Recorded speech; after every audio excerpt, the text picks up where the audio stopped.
Bom dia. Feliz ano novo.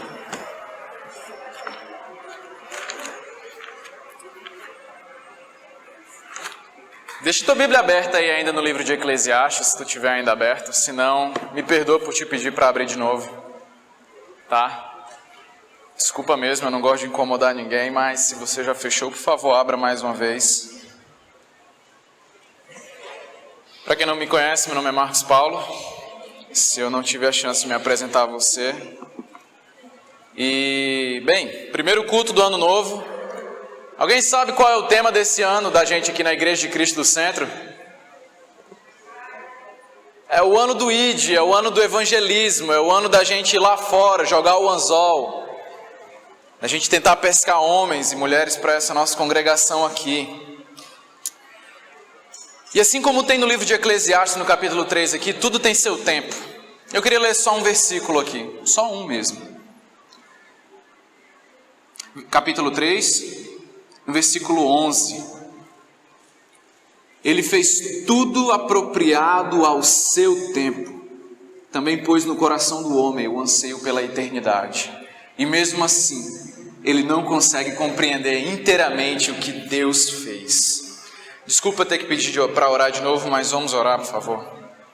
Senhor, nós te agradecemos pelo dia e te pedimos sabedoria. Espírito Santo, nós precisamos de Ti, porque sem o Senhor nós não somos nada, e sem Tu, Espírito Santo, nós não valemos nada.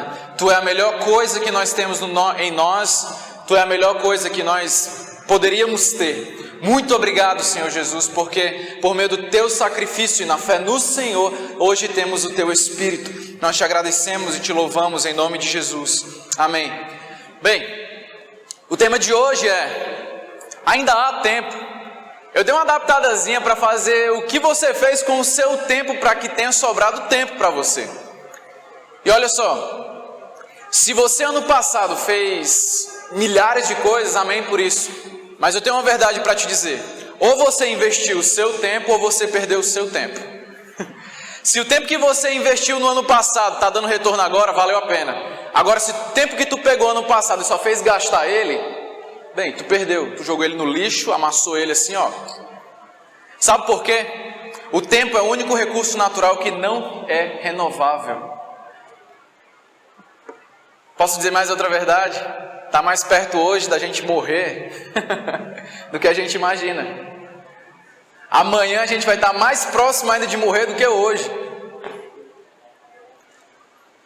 Então, o que a gente tem feito com o nosso tempo? A gente tem jogado ele no lixo?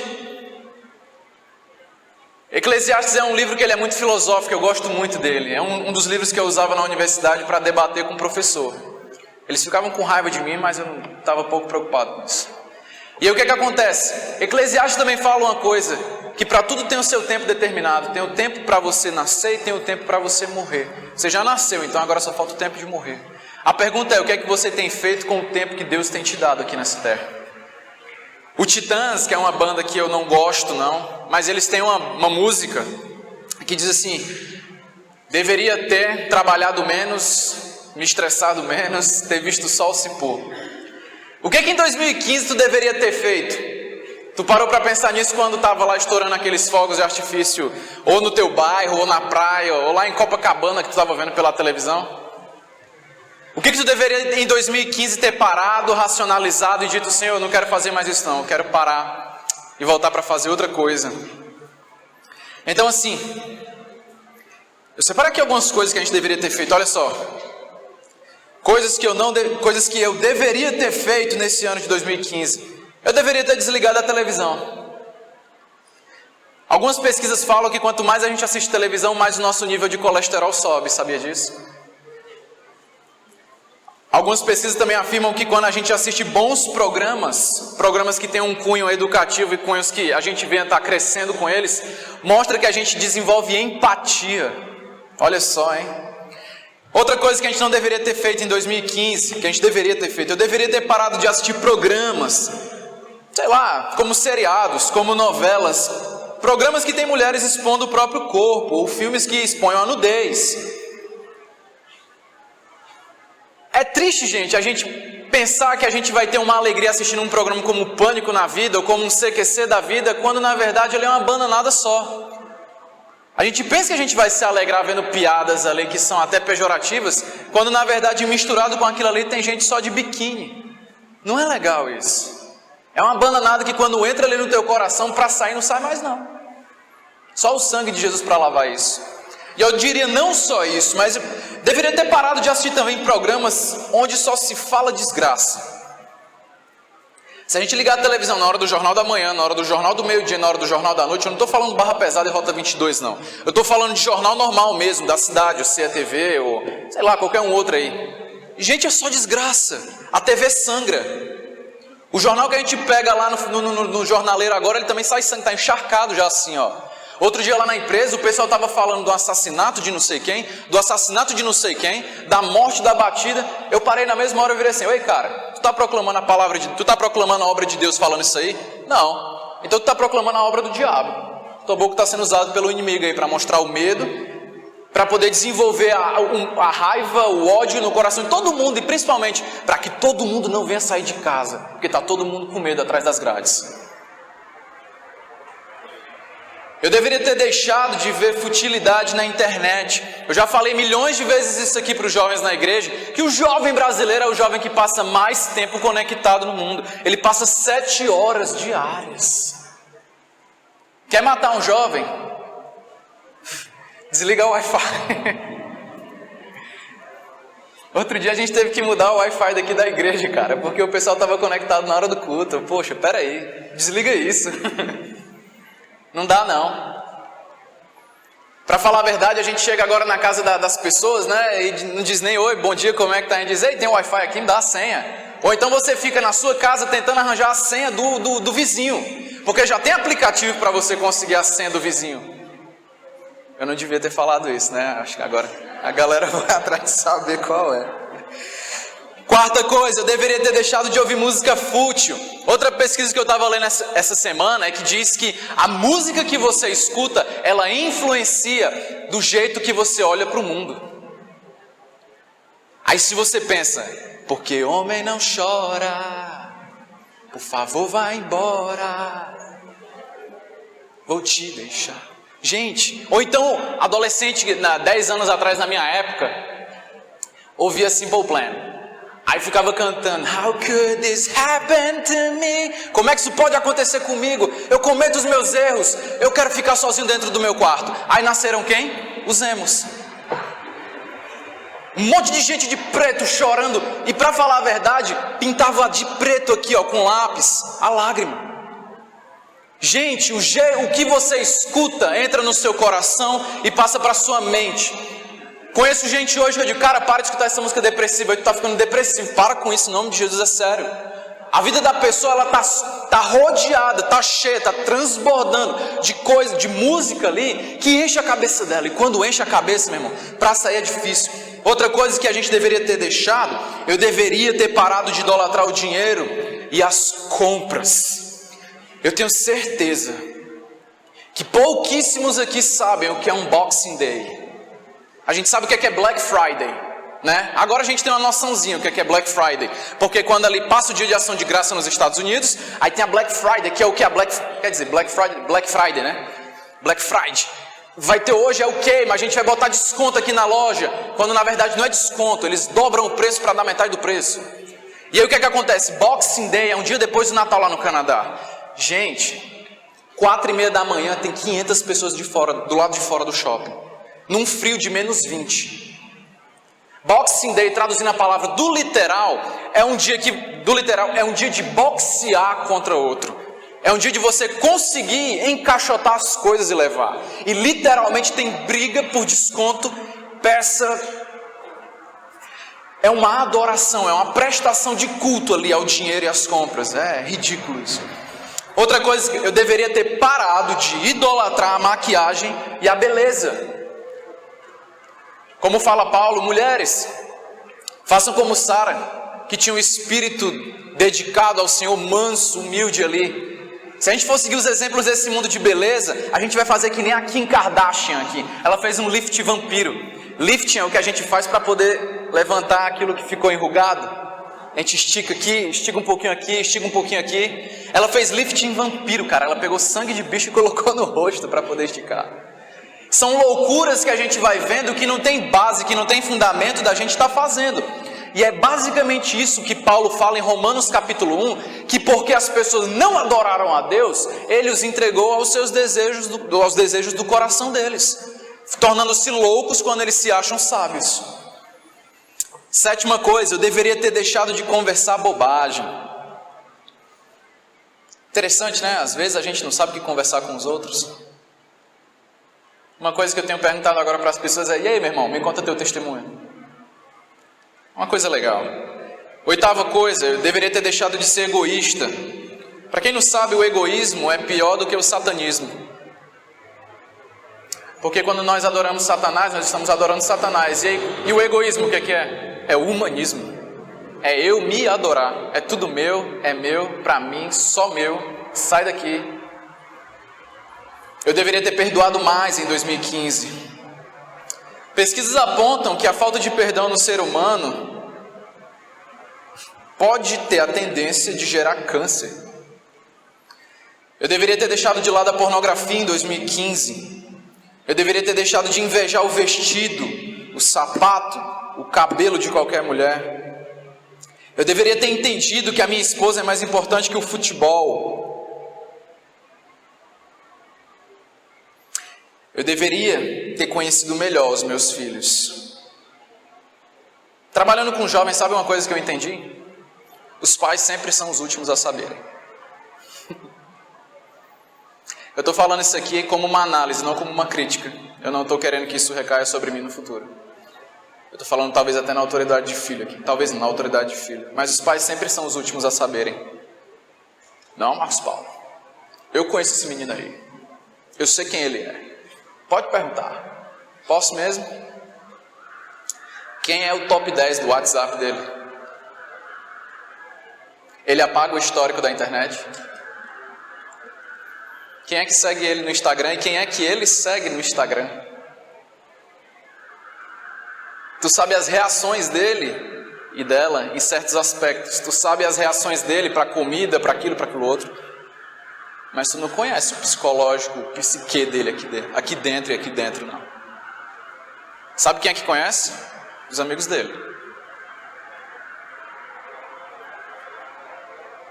Eu deveria ter criticado menos e ajudado mais. Sabe por que líderes nas igrejas estão se exaurindo, estão se acabando, estão cansando? Porque a galera só sabe,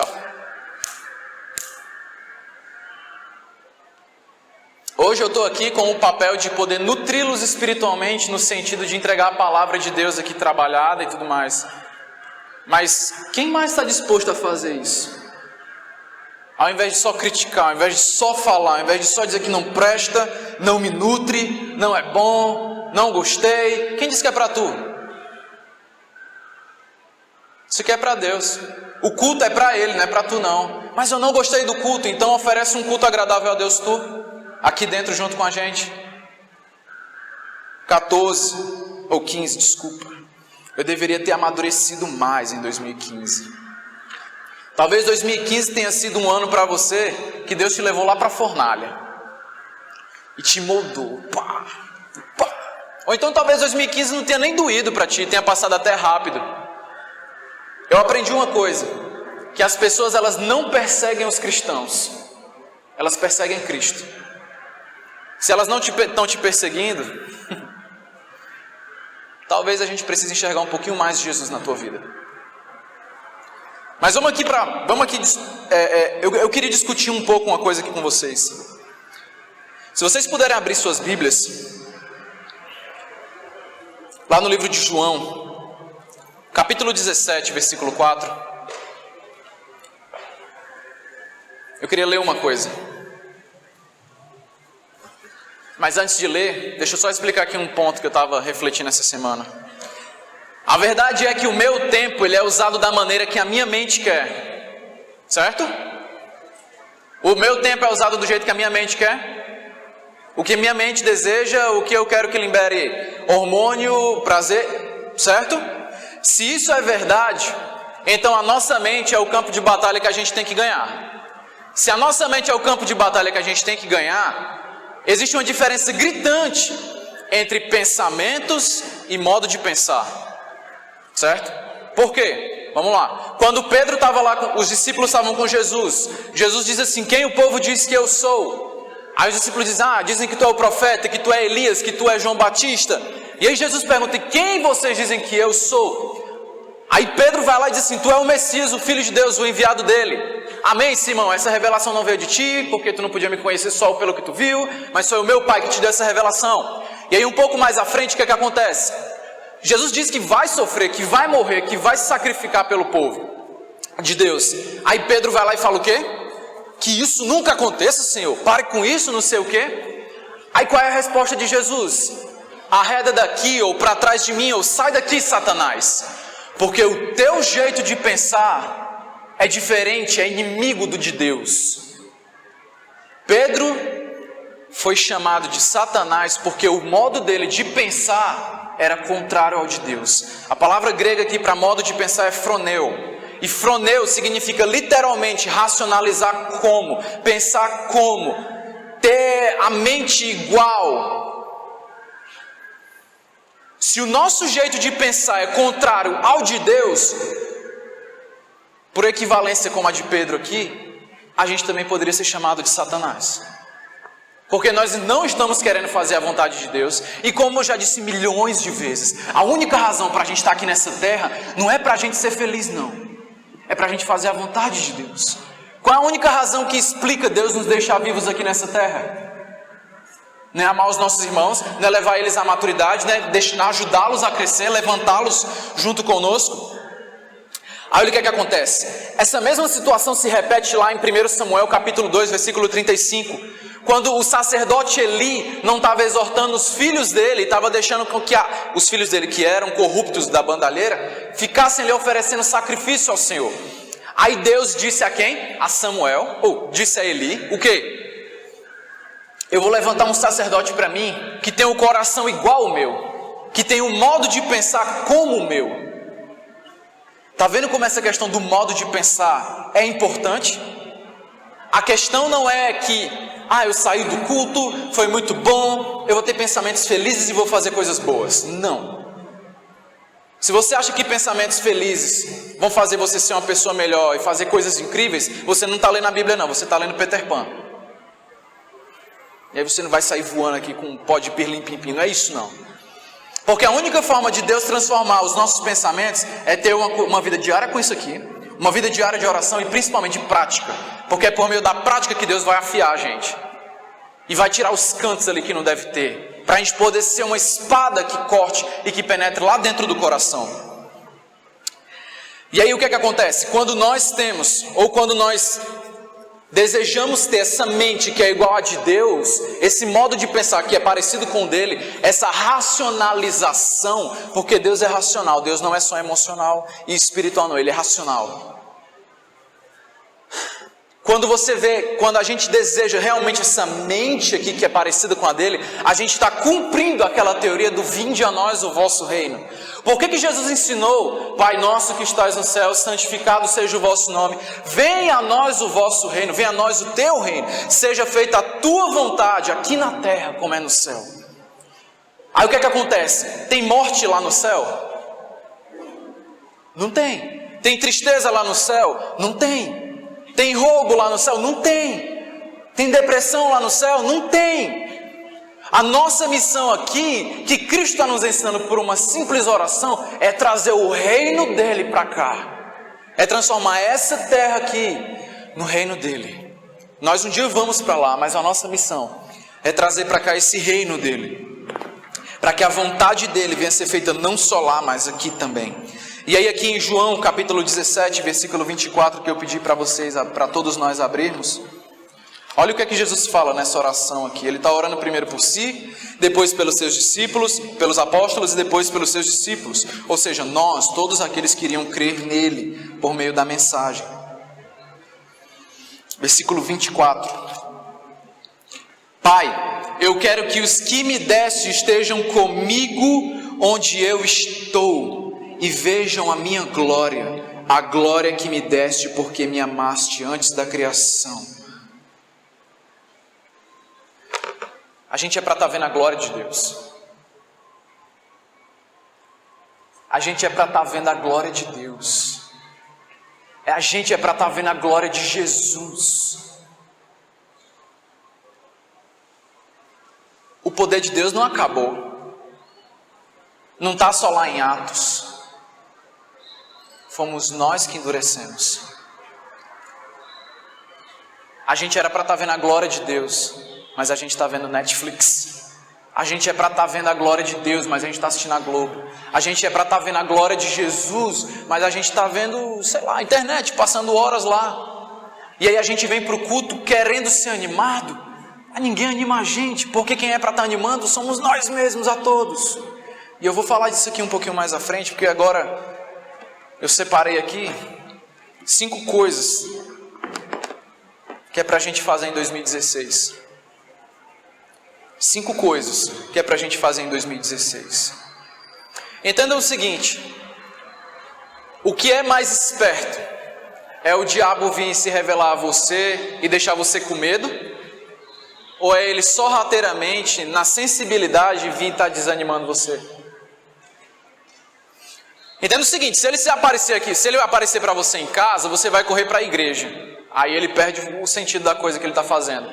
Mas se ele, por meio de televisão, de qualquer que seja a coisa lá, começar a te deixar insensível, isso é melhor. Eu consigo imaginar o diabo no inferno com os demônios conversando. Se a gente aparecer, eles vão correr para Deus, porque eles vão ficar com medo. Mas se a gente simplesmente fizer com que eles fiquem, sei lá, bêbados da televisão, bêbados da internet, bêbados de música, bêbados de festa, por que não? Tem um livro do C.S. Lewis que são cartas do diabo para demônios. Muito massa. Deixa de ler a Ken, a Caras. Vai ler livro bom, vai ler C.S. Lewis. Muito interessante, porque ele fica bolando planos de como derrotar a humanidade, como derrubar a humanidade. Porque sabe qual é o outro engano que a gente coloca na nossa mente? Que o diabo é do tamanho de Deus. Nunca foi, nunca vai ser. É que nem o Capitão Nascimento, né? Nunca serão. O diabo, ele é equivalente a Miguel, a Gabriel. Deus. A Bíblia fala que Jesus expulsava demônios pelo dedinho de Deus. Mas vamos lá. 5 coisas que a gente tem que fazer na nossa vida pessoal. Pessoal, porque não dá para separar a vida espiritual da pessoal. Primeira, nutrir-se. O que é nutrir-se? Se alimentar, fazer exercícios. O pessoal gosta de tirar onda com a minha cara quando eu falo da época que eu nadava, mas quando eu nadava, tinha uma coisa que era chamada nutrição 360, que era o quê? Eu me alimentava, eu fazia exercícios direcionados ao exercício que eu teria de praticar, fazia musculação e principalmente havia suplementação. Se isso existe para o físico, existe para o espiritual também. Eu posso me alimentar, eu posso me ajoelhar aqui e exercitar o meu joelho, a minha oração, o meu relacionamento com Deus. Eu posso fazer musculação espiritual como? Vai fazer jejum, cara. Corta isso daí. Corta o que está te atrapalhando. Para Deus entrar na vida da gente de uma forma impactante, a gente tem que cortar alguma coisa do mundo. Não dá para Deus entrar e ocupar o mesmo espaço junto com as trevas. Você não pode servir 2 senhores. Então ore, leia, jejue. Jejue. Jejum é uma coisa que a gente tem esquecido muito na nossa vida. Segunda coisa que eu vou fazer aqui. Desculpa, tem um exemplo aqui dessa questão de nutrir-se. Samuel, eu estou lendo o livro de Samuel, estou achando fantástico mais uma vez. Samuel, quando era menino, sabe onde é que ele dormia? Dormia no santuário de Deus, onde a arca do Senhor estava, e principalmente ele ia dormir quando o fogo da presença do Senhor ainda estava aceso. O que é que isso significa? Ele dormia enquanto a adoração ao Senhor, mesmo que todo mundo tivesse indo embora, ele ficava lá, porque Senhor, isso significa para mim, ele dizendo, Senhor, eu quero estar na tua presença mesmo dormindo. E isso era numa época que não tinha visões, que não tinha avivamento, que não tinha nada. Segunda coisa que eu vou fazer em 2015, eu vou animar alguém. Depois que eu me nutro, depois que eu fico forte, depois que eu estou pancada aqui, aí eu vou partir para alguém. Eu vou olhar, peraí, Senhor, me mostra quem é que eu devo animar aqui, quem é que eu devo fortalecer, não só dentro da igreja, mas fora também. Esse ano é o ano do evangelismo e eu acho fantástico o evangelismo. E se tem uma frase que eu adoro sobre o evangelismo é que o evangelista, ele inspira o fogo que sai dos olhos do Senhor. Eita! Ele não consegue se segurar, porque ele quer falar do Senhor, porque ele passa o dia todo na presença do Senhor, porque ele não para e não corta a conexão só para trabalhar ou para se divertir. O evangelista, ele não se contenta com o pouco que tem, e ele não troca o principal pelo trivial. 3 semanas atrás, eu creio, eu fiz a minha última pregação aqui, eu falei sobre Deus que habitava lá, estava com a presença dele em cima do monte, que estava com a presença dele no tabernáculo, com a presença dele dentro do templo. Em Atos capítulo 2 ele veio e colocou a presença dele dentro dos seus seguidores, os discípulos de Jesus. E essa presença do Deus vivo hoje, ela habita dentro de nós. E quando essa presença ela transborda, ela sai de dentro de mim. E quando eu compreendo que é Ele vivendo dentro de mim, eu não consigo ficar calado, eu não consigo ficar parado. Talvez o Espírito Santo viva assim dentro de você, mas você amarrou ele, você entristeceu ele, ele não tem força dentro de você, porque você só quer saber de trabalhar, você só quer saber de estudar. Não que isso seja ruim, não é ruim, é até o próximo ponto aqui, mas isso tem o seu lugar, isso tem o seu tempo, o seu momento. Conheço um jovem que uma vez falou assim, está afastado da igreja, ele me disse assim, para que eu vou voltar para a igreja, para que eu vou voltar a ser crente, para ficar dando chilique que nem meus pais?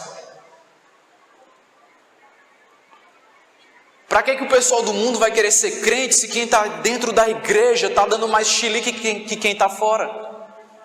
Uma frase que eu adoro, que eu ouvi esses dias de novo, é que os sábios estão em crise e os tolos estão em paz. Para falar a verdade, eu podia me preparar para essa pregação aqui ao ponto de decorar todas as palavras que eu estou falando aqui. Vamos decorar, vamos treinar um mês aqui. Mas sabe o que é mais importante que Deus tocou no meu coração depois de muita chibatada na minha cabeça? É eu estar bem com o Senhor. Uma vez eu orando e pedindo a Deus pela pregação de domingo, o Espírito Santo falou no meu coração, eu acredito que foi ele dizendo assim, para que tu está pedindo para falar bem se quem vai falar sou eu?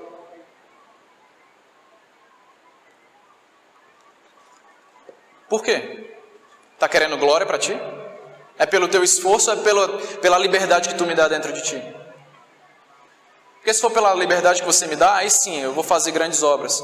Mas se for pelo teu esforço, está querendo uma medalha?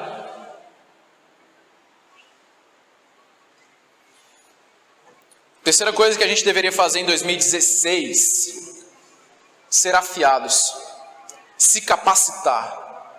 Talvez Deus hoje esteja te dizendo, você deveria estar voltando a estudar. Talvez hoje você deveria estar fazendo aquela pós-graduação que você deixou para tanto tempo atrás. Quando você lê o livro de Atos, você vê que Paulo, o cabo era bom, como a gente fala aqui no Ceará. Sabe por que ele era bom? Ele saía pregando em várias cidades. Mas os relatos aqui é que é interessante, ele chega em Jerusalém e fala em aramaico. Aí ele está com os romanos, ele fala em latim. Aí ele fala em hebreu, aí ele fala no grego, aí ele fala nas... Meu amigo, o cara era um poliglota, ele sabia a lei, ele estava capacitado, e o melhor de tudo, o trabalho dele conspirava para ele ser missionário. Ele fazia o quê? Barracas, tendas, ou seja, onde ele chegasse, ele podia ficar de boa, ele estava ali, fazia a barraquinha dele, falava o idioma, fazia barraca para os outros, tinha dinheiro, pagava, pregava, ia para o sábado ali para a sinagoga, conhecia a lei, destruiu qualquer um aqui na Torá, nos profetas. A questão é que a gente quer fazer grandes coisas para o Senhor, mas a gente nem se afia, nem deixa Deus se afiar a gente. E aí a gente quer que Deus faça alguma coisa diferente por meio de mim. Fazer o quê, filho? Tu não está nem se preparando, tu não está nem lendo, tu não está nem orando, só quer saber de TV, internet, sei lá, celular, música, sei lá de quem.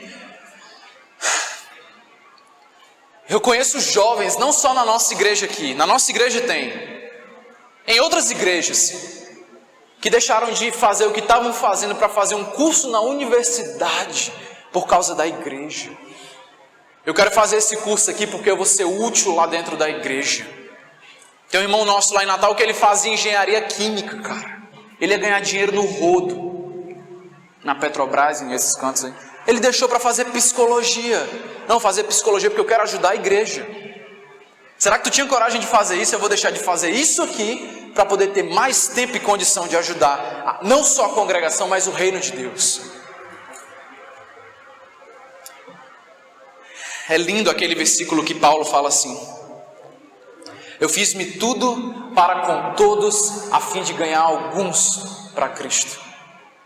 Fiz-me tudo. Se ele se fazia de tudo, é porque ele sabia como é que era esse tudo.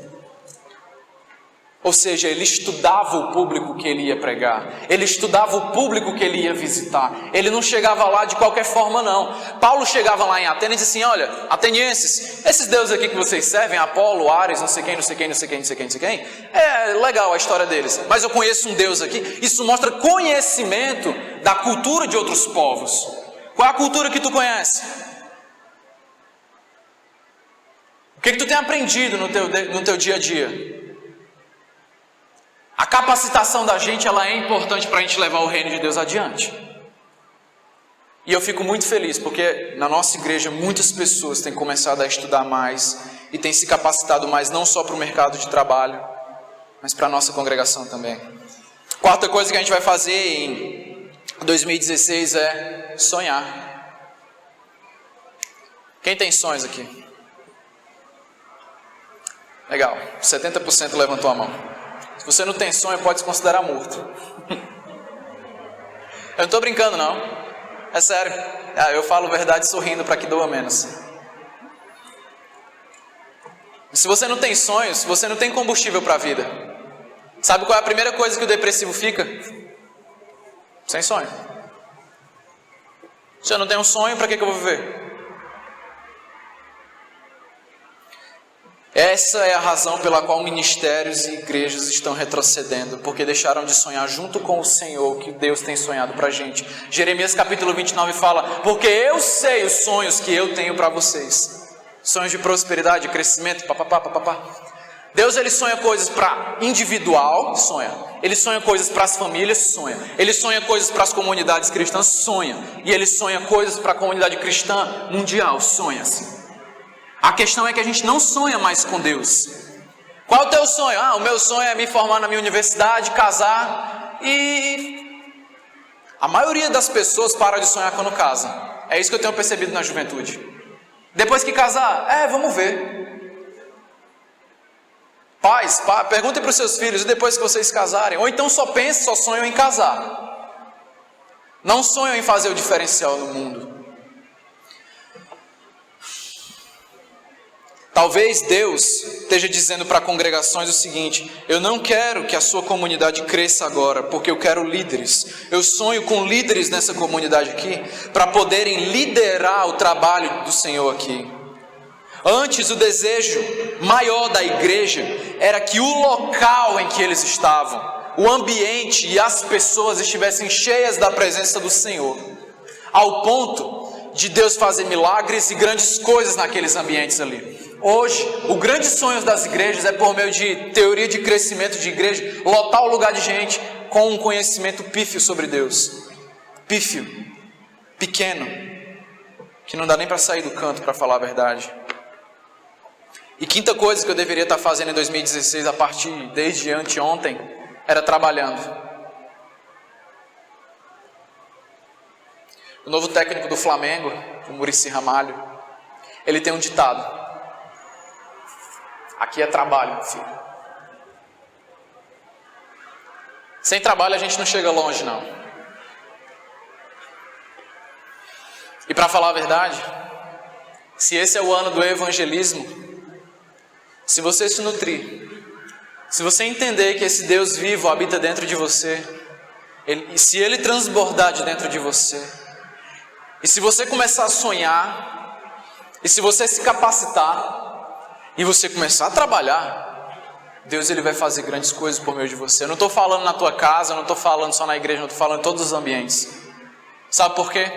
Albert Einstein, o homem que foi considerado o homem que tinha mais uso do cérebro, chegou a mais ou menos 11% do cérebro só. Ele disse o seguinte: não dá para alcançar coisas diferentes fazendo as mesmas coisas.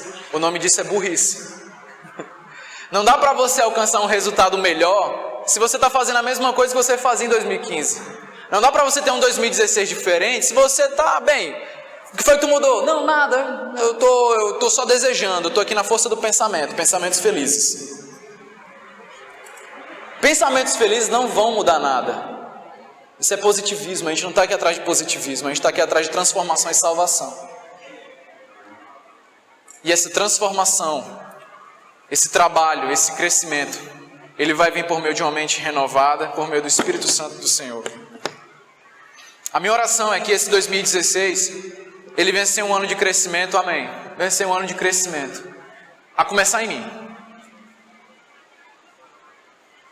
A começar em mim. Eu estava conversando com a Nanda, só para a gente encerrar aqui. Eu estava dizendo o seguinte para ela: Nanda, há um tempo atrás eu via pessoas que estavam lutando para se manter na fé. Hoje em dia eu vejo gigantes na fé. Gigantes. Que a gente às vezes não dá nada. Mas que a pessoa ali tem muito mais para ensinar do que eu que estou aqui falando coisas sobre a Bíblia e sobre a Palavra de Deus. Tem testemunhos aqui muito mais poderosos, muito mais potentes. E o nosso trabalho é fazer com que não só essas pessoas que estão aqui dentro desabrochem para o Senhor, mas com que outras enxerguem o quão fantástico é estar com Ele. Amém?